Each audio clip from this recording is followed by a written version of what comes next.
شروع اللہ کا نام لے کر جو بڑا مہربان نہایت رحم والا ہے۔ اے نبی صلی اللہ علیہ وآلہ وسلم، اپنے پروردگار کا نام لے کر پڑھو جس نے تمام کائنات کو پیدا کیا، جس نے انسان کو خون کی پھٹکی سے بنایا۔ پڑھو اور تمہارا پروردگار بڑا کریم ہے، جس نے قلم کے ذریعے سے علم سکھایا اور انسان کو وہ باتیں سکھائیں جن کا اس کو علم نہ تھا، مگر انسان سرکش ہو جاتا ہے اس بنا پر کہ وہ اپنے آپ کو بے نیاز سمجھتا ہے۔ کچھ شک نہیں کہ سب کو تمہارے پروردگار ہی کی طرف لوٹ کر جانا ہے۔ کیا تم نے اس شخص کو دیکھا جو منع کرتا ہے، یعنی ایک بندے کو جب وہ نماز پڑھنے لگتا ہے؟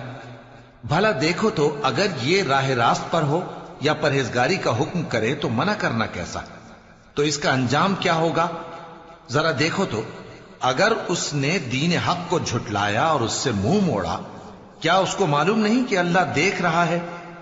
دیکھو اگر وہ باز نہ آئے گا تو ہم اس کی پیشانی کے بال پکڑ کر گھسیٹیں گے، یعنی اس جھوٹے خطا کار کی پیشانی کے بال، تو وہ اپنے یاران مجلس کو بلا لے، ہم بھی دوزخ کے فرشتوں کو بلائیں گے۔